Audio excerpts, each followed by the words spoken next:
Their duets gave us chills, and the way their voices blended together made the stages light up. The members of Pentatonix had fights that no one saw, even though they had hits that went viral and won Grammys. Fame came quickly, but so did the stress, pain, and silence that was building up behind their perfect image.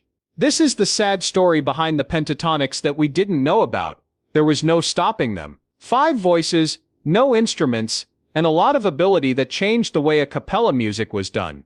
When Pentatonix won NBC's The Sing-Off, went on to sell out world tours and won Grammys, they seemed like the perfect group, a close-knit singing family riding the wave of viral fame. There was electricity between them on stage, and their smiles spread like wildfire. There are a lot of stories in the show business that are only half true, and this one was no different. There were wounds, silent tensions, and private fights going on behind the harmony that clashed with the public perfection. Members struggled with finding their own identity, fan pressure, mental health issues, and the weight of always having to be on. And when founding member Avi Kaplan quit in 2017, it was clear that there was something more going on that wasn't being said. Many of his fans felt like the group was torn apart when he left. But why did he quit something that was so successful? What made such a close team seem so far away all of a sudden? Then there were small changes, changing dynamics with new members. Stories went around. Fans noticed a change even though the group kept making songs and playing sold-out shows. The spark got a little weaker. If you looked closely enough, you could see the cracks. But the real tragedy wasn't just one person going. It was about how each person was carrying weight that no one could see. The kind of stress that you feel when your hobby turns into your job. When people expect you to be creative at any time. When your private fights don't belong in the press, but are going on behind the scenes. As we look deeper into their story, we see the pain, the sacrifices, and the choices they made behind closed doors. One truth stands out. Harmony doesn't always cost a lot in music. What happened to Pentatonix in the background? Why did Avi leave? How did fame put their friendship to the test? And what parts of the group almost broke apart? Don't leave yet, the story isn't over yet. There's a lot more sadness in real life than in the songs they sing. A group of 3 high school friends in a small Texas town didn't know they were starting a singing trend that would one day change the face of a cappella. Scott Hoying, Kirsten Maldonado, and Mitch Grassi were all friends outside of Arlington's Martin High School. They were like-minded people who found comfort and freedom in music. Scott was the glue because he was charming and clever. Kirsten had a voice that sparkled with clarity and power. She was the only girl in the group. Mitch was very different from everyone else, and had a lot of skills. He liked the dramatic and the unusual. They would sing together a lot in school halls, classrooms, and anywhere else sound could travel. Their bond was strong from the start, and it wasn't just music. In many ways they were different, and people didn't always get them. The whole world heard them sing though. When they sent in a version of Lady Gaga's Telephone for a local radio contest, they got their first taste of fame. The prize is a chance to meet the Glee group. The show didn't win, but it got people excited. Even back then, they had that clear pentatonic spark. They had chemistry. They had drive. Scott went on to study music at the University of Southern California, and joined the famous a cappella group SoCal Vocals after many years. At that point he learned about the Sing-Off, NBC's singing competition show. That feeling inside him said, this is it, but he couldn't do it by himself. He called Mitch and Kirsten and talked them into trying out for him. But there were rules for the show. There had to be 5 people, a bass player, and a beatboxer. That's when fate started to work its magic. Then Avi Kaplan came on. He was a formally trained vocal bass with a deep resonant sound that could shake the floor. He was already well known in the a cappella world, and he gave the group weight. Then there was a surprise Kevin Olsola, a Yale graduate who became famous on YouTube for cello boxing, which means playing the cello and beatboxing at the same time. His style was completely unique. The 5 of them got together the day before their sing-off auditions. It only took one day. As soon as they walked on stage, you could feel the excitement. Their plans were very tight. Their music was unique. It wasn't just pretty that they could harmonize. They were bad. They did more than just sing. It was rethought. The world saw that they were brave. They were in more than just the sing-off. They were in charge. Song after song, they reworked hits with skill, soul, and beauty. Not only were they acting, they were changing. It felt good to win season 3 in 2011. For everyone who has ever felt like their voice didn't fit, not just them. The real fight started after the lights went out and the fireworks stopped flying. After their win, the group signed with Epic Records, hoping that their success would help them become famous. The record company didn't know what to do with an a cappella group though, no music or hits on the radio. People thought they were too specific and dangerous. Pentatonix was dropped within a few months.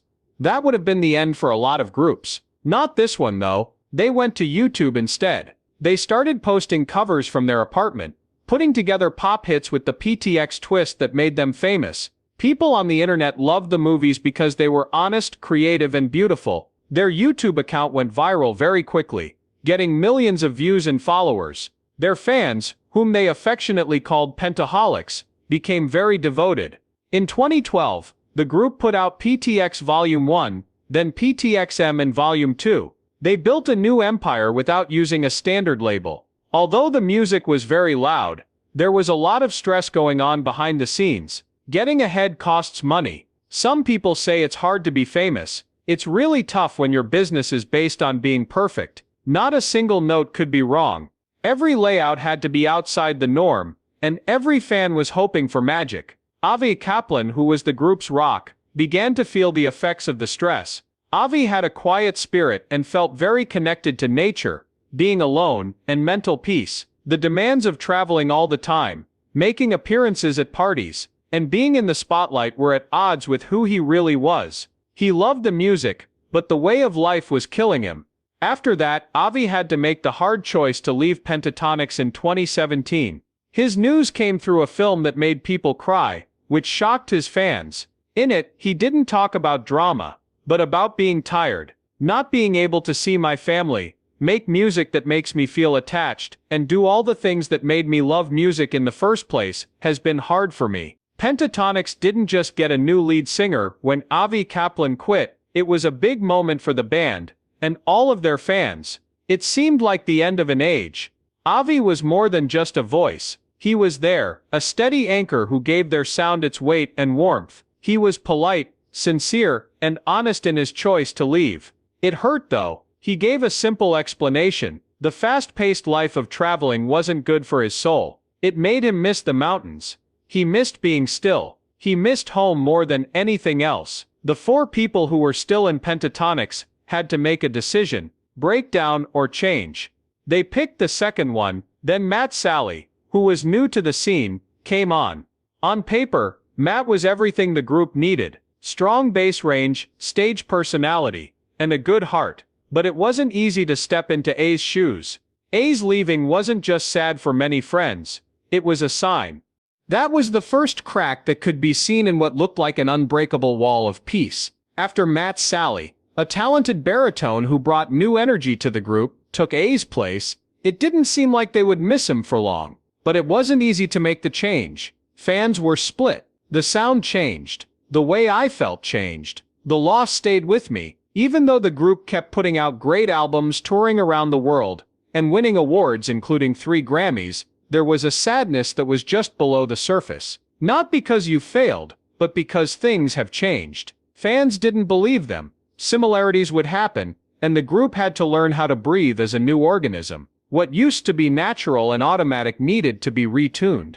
The group kept going though. They put out PTX Presents, Top Pop Volume 1, a bold record that reimagined hits like Attention and Havana. The arrangements were brave, and the harmonies were clear, but there were growing pains under the shine. It's hard to get along with a new person in a genre where everyone's voice is heard. Besides the music, they were also getting over the loss of a friend. Avi had been one of the first 5, his laugh, his intelligence, and his ability to read people's feelings. You can't get those things again. Fans also felt it. Some longtime fans felt like they had lost a family member when Matt came on. The new energy he brought was welcome. People loved both Avi and Matt a lot in the video comments segments. There was no doubt that something had changed for good. Pentatonix is amazing, but it's not just their skill that makes them stand out, it's how strong they are. Fans of Pentatonix were happy with how things were going. Millions of views on YouTube, sold-out world tours, and new Christmas records at the top of the charts. But even though they did a great job, The players were under a lot of stress. The ever-smiling lead singer, Scott Hoying, had been the emotional leader of the group for a long time, but it was hard to carry that weight. The goals changed as the group grew. They had to make more content, stick to tighter schedules, and take fewer breaks. They liked their fans, but the constant work started to kill their creativity. Mitch Grassi, who is known for his ethereal singing and edgy style, started to figure out who he was outside of PTX as well. He and Scott started a side project called Superfruit, a musical duo that let them be their more experimental, pop-driven selves. Pentatonix weren't turned down. It was just a way to let out steam and give myself room to breathe. Kirsten Maldonado, the only woman in the group, began to go her own way as well. She put out songs as a solo artist, and tried out a different sound that was more in line with pop and R&B. This was a way for Kirsten to get her voice back. For a long time, being in an ensemble meant that you had to sometimes turn off parts of yourself to help the rhythm. She was now ready to see what would happen if she sang from the heart. Kevin Alosola, the beatboxer who played the cello, was the group's steady beat. He was loyal, happy, and firmly grounded. Most of the time, Kevin was the group's soul, but he was also tired just like everyone else. Taking care of people's demands, touring, and recording all added up. The group asked the same question in silence: who am I when I'm not in Pentatonix? As the pandemic lockdowns went on, and the lights went out, Pentatonix's fast-paced life suddenly lost its steady rhythm and became still. This silence was strange for a group that was used to the noise of stadiums and practices, but it also showed them things. Each member was at a crossroads. They were dealing with problems that they hadn't talked about for years, because of their busy schedules and public outings. With his charm and drive, Scott had always seemed unbreakable. But when 2020 was quiet, he started to face the parts of himself that success had kept him from seeing, like his identity, mental health, and the fear of being ignored. He was more open about his nervousness and need to be perfect on social media. Scott married his boyfriend of many years, Mark Manio, in 2023. The wedding was beautiful and small, and it was a big moment in his personal life as well as a sign of love and public attention. In interviews, Scott did say that even when he was in love, the pressure of leading Pentatonix and the expectation that he would always deliver left him tired. His smile stayed, but it hid an inner weight that took him years to figure out. Mitch, who was always brave and mysterious, used the free time to grow. During the CO9 pandemic, he started a private project under the name Mesa, changing their sound to be darker and more electronic. They will release an EP called Roses in August 2021. It was sharp, didn't say sorry, and was very personal. Aside from Pentatonix, the project gave Grassi a chance to explore identity and personal expression in new ways. Mitch explored creative and mental freedom through his music and fashion,